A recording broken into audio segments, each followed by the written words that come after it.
What is up, ladies and gentlemen, and welcome to the #1 channel in East and Central Africa that brings you great and epic motorcycle content that many have come to love. Now do consider subscribing and hitting that notification bell so that you're updated whenever we post a new episode. Today we'll be talking about perception versus reality. If you have a bike, you will probably relate to this more than anyone else, and if you're an aspiring rider or a keyboard warrior, then this is definitely the video for you. And as always, I will keep it very short and sweet. Now let's start. Now the first perception we have is we have been shown in movies and commercials that bikers do get the girls. As true as this may be, this also depends on your game. So if you might have a very big bike but your game is way off, so the only people you'll be attracting are, Anyway, another thing that bikers have been shown to have is fame and money. But what you get is really something quite the opposite, if not close. Now sure, this depends on the type of bike that you have, but the biggest percentage of people that you will attract are actually men and kids. So you actually get things like, we buda, hii kitu inafika speed ya ngapi? Kuja uone hii kitu iko na 200 kilometers per hour top speed. Hii unafika Kakamega na 2 hours. Wewe wacha, wewe hujui si kama ile boxer yako. You get such kind of things.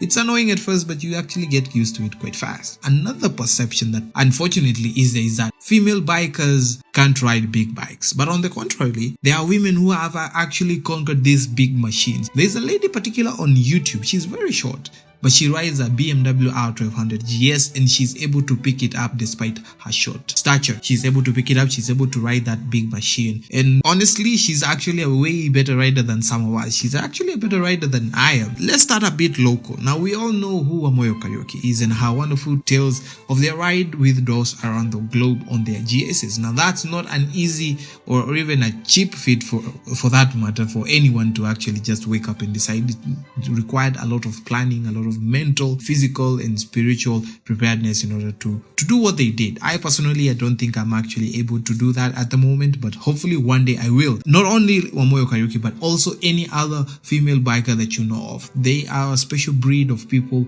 that have gone against the norm of society and all what is expected by women. They are conquerors. Someone a bit more monumental. We do have a legend, and I know most of you have never heard of her, but she's called Elspeth Beard. This is the first British woman to motorcycle around the world on her 1974 BMW R666 in 1982. Going around the world, it was such a huge idea.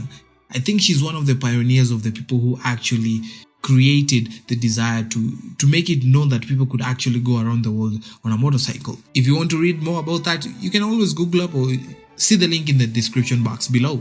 Another perception that we've been told is, another perception we have is that we actually look cool in full gear. Now, as true as this is, for most of us, we actually dread wearing this heavy airtight clothing that we have to wear to keep us from scattering our guts all over the road. Now, the truth is, they are quite heavy, hot, and quite sweaty. Now, we all know that one guy who wears a full leather suit all day, every day, but once they remove the gear, watch out too. One thing that bikers do hate the most is traffic. Even worse if you can't lane split. So you are actually left there. Your nuts and legs are being cooked from the actual heat coming from the engine. And whenever you get where you're going, you actually smell like sweat. Another perception is that once you buy a motorcycle, you will finally go ride as fast as you see in movies. You will jump those hills. You will be an epic stunt rider. But the truth is, most of these skills need training and a lot of practice and more practice. The people that you see perform these such stunts are actually pros and have been doing this for a very long time. And sure, anyone can go 200 kilometers per hour on a straight line, but not everyone can actually lean that bike over all the way until your knees scrape the road.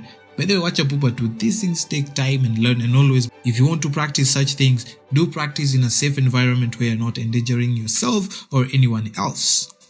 Another perception is that bikes are not expensive.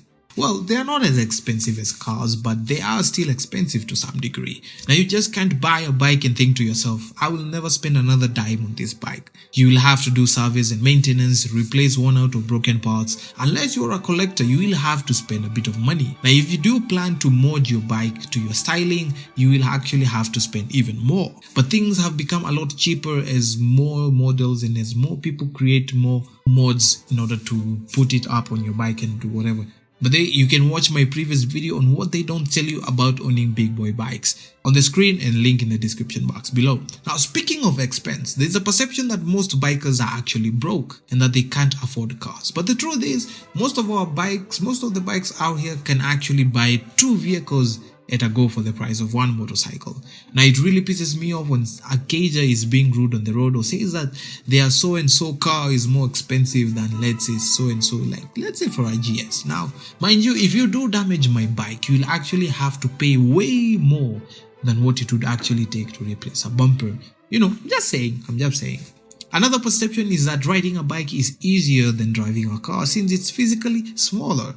Now, in truth, riding a bike is a lot harder, especially on Kenyan roads. You have to ride and also drive for all the cars around you, meaning that you have to factor a lot more than you just being on the road. It takes your whole body brain to ride on these roads, and unlike in a car, you are safe in your cage, sometimes even without a care in the world and free from the weather elements. Being a biker is actually tough. If you actually plan on going away a long distance road, you will notice that you actually get a lot more tired than if you are driving a car, let's say the same distance, same destination.